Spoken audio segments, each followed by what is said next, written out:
Friends, welcome to முதலீட்டு சிந்தனை with Karthik. DMart எப்படி பிக் பஸார், ரிலையன்ஸ் ரீட்டைல் இதை மார்க்கெட்டில் பீட் பண்ணுறது அப்படின்னு யோசிக்கிறீங்களா?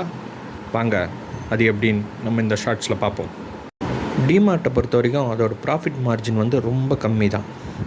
அது டே டு டே லைஃப்பில் எல்லோரும் யூஸ் பண்ணக்கூடிய பொருள் தான் விற்குது. அதுவும் ஹை நம்பர்ஸில் விற்குது.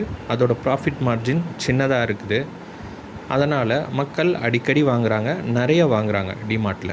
இதுதான் அதோட தொழில் ரகசியம். பார்த்திங்கன்னா, பெரிய அளவுக்கு ஃபேன்சி செல்ஃப்ஸோ, பெரிய அளவுக்கு லக்ஸுரி ஐட்டம்ஸோ, பெரிய அட்வர்டைஸ்மெண்ட்டோ எதுவும் இருக்காது.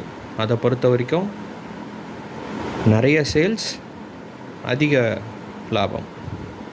இதில் இன்னொரு ரகசியமும் இருக்குங்க. கஸ்டமர்ஸ் அவங்களுக்கு இன்ஸ்டண்ட்டாக ப்ராடக்ட்டுக்கான காசை கொடுத்து வாங்கிப்பாங்க. ஆனால் இந்த ப்ராடக்ட்டுக்கான அந்த கொள்முதல் காசை அவங்க சப்ளையர்ஸுக்கு 30-60 நாள் கழித்து தான் கொடுப்பாங்க. ஸோ இது எப்படின்னா, அதர் பீப்புளோட மணியில் நம்ம பிஸ்னஸ் பண்ணுற மாதிரி. ரிச் டாட் புவர் டாட்டில் டேக் லீவரேஜ்னு சொல்லுவார் ராபர்ட் கியோசாக்கி. அதை தான் டிமார்ட் பண்ணிக்கிட்டு இருக்கு.